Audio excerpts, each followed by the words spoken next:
ये बहुत पुरानी बात है। एक शहर में दो भाई रहते थे। दोनों नहायत हुसैन, नेक दिल और एक दूसरे के फदा थे। लोग उनकी मोहब्बत की मिसालें दिया करते। दोनों को शिकार का बड़ा शौक था। एक दिन वो शिकार खेलते खेलते जंगल में जा पहुंचे। अचानक एक हरन सामने आया। छोटे भाई का तीर खता हुआ, मगर बड़े भाई का तीर सीधा जा लगा और हरन गिर पड़ा। दोनों ने हरन को ज़ब्ह किया, आग जलाई और कबाब बनाए। सख्त भूख की वजह से कबाब इन्हें पहले से ज्यादा लजीज लगे। कल सुबह अल्लाह की कुदरत से कोई ऐसा सामान पैदा होगा जो हमारी जिंदगी बदल देगा। दोस्तों, अगर कहानी अच्छी लगे तो वीडियो को लाइक और चैनल को सब्सक्राइब जरूर करें। रात को पहरा देने की बारी आई तो छोटे भाई ने एक दरख्त पर परिंदों की गुफ्तगू सुनी। वो परिंदों की जबान समझता था। जो मेरा गोश्त खाएगा उसके मना से हर माह एक लाल निकलेगा। जो मेरा गोश्त खाएगा वो बादशाह बन जाएगा।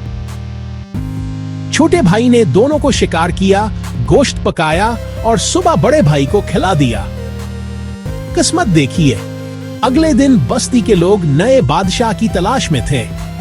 रस्म के मुताबिक जो पहला मुसाफिर दरवाजे पर आए वो बादशाह बनता था। वो बड़े भाई ही थे।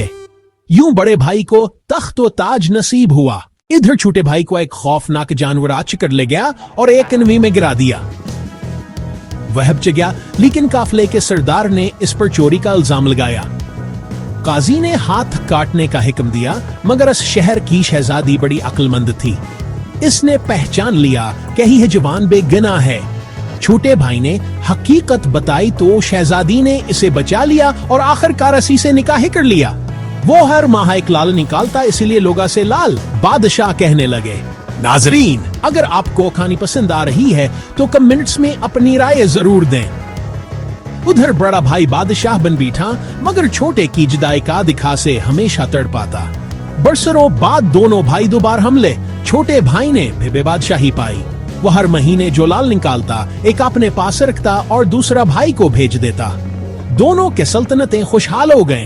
कहते हैं लाल बादशाह ने 50 साल हुकूमत की। इसके मरने के बाद भी खजाने लालों से भरे निकले। लोग आज अभ्यास की, सखावत और इंसाफ की मिसालें देते हैं। दोस्तों, अगर ये दास्तान आपको अच्छी लगी तो वीडियो को लाइक कीजिए, चैनल को सब्सक्राइब कीजिए और दूसरों के साथ शेयर जरूर कीजिए ताकि सब तक ये दिलचस्प कहानियां पहुंच सकें।